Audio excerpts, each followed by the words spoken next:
Good afternoon. I'm Pat McGibbon, and I'm here with the 4 Minutes at 4 for AMT. I wanted to share some hot topics with you. As an example, this morning, durable goods orders and shipments data was released, and it was great news. Shipments were up 15% over where they were in May, and that's up from 4.2% growth in May over April.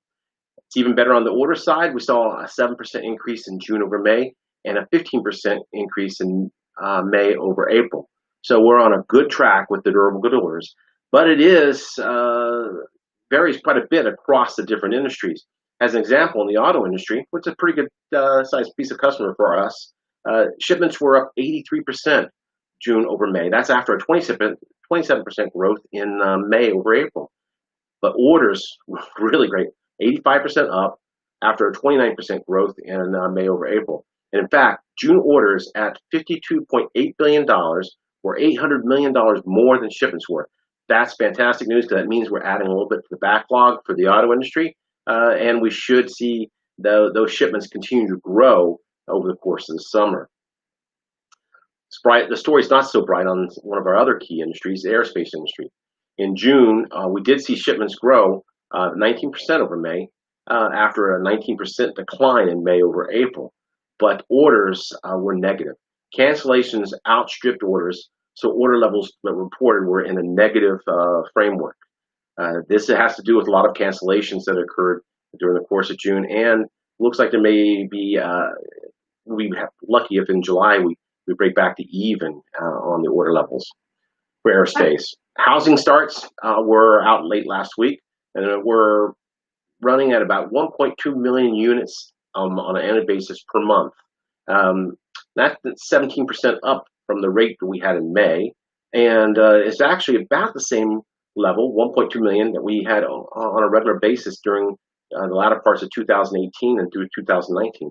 Although we did have a new peak number in January of 2020.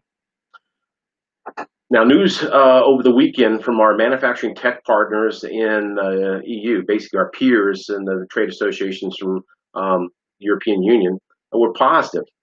The Purchasing Managers Index indices were up in June, and the advanced report for July is that July's Purchasing Managers Index for the European zone is going to be around 54.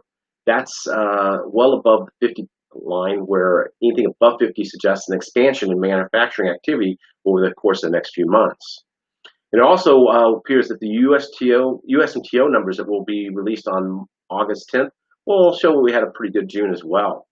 Activity was stronger than it has been through most of the end part of June and into the very beginning of July, but regularly scheduled vacations for a lot of customer industries kind of took those activity and put a little damper on it. Although quotations were above levels in June during July, just the conversion rate in July, or at least in the first part of July, hasn't been as strong as it has been in the last half of May and throughout all of June.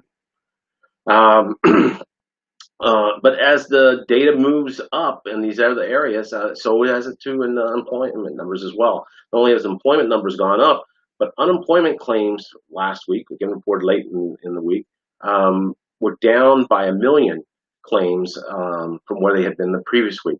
Now, we still got a long ways to go to get back where we were in February, because we were at one point down 14 million pieces.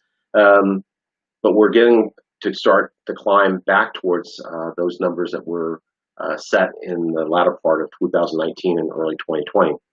Finally, I want to remind you to register for a webinar this week. It's on Friday, July 31st at 11 a.m. You can go to amtonline.org, go to the engagement area. That's one of the tabs across the top. Be one of the first activities we'll have over on the right column. It's the Summer Economic Webinar, Aerospace and Automotive. Click on it, register. You're going to enjoy it. And we're going to have John Heimlich from the Association for Airlines and Mike Jackson from the Original Equipment Suppliers Association to share their insights in two of our major customer industries, automotive and the aerospace industry. I hope to see you on the webinar. Come prepared for questions. These are both well-informed and knowledgeable experts on their own industries, and they look forward to being able to help you understand what's going on in those markets. So until Friday, be safe and stay in touch. Take care.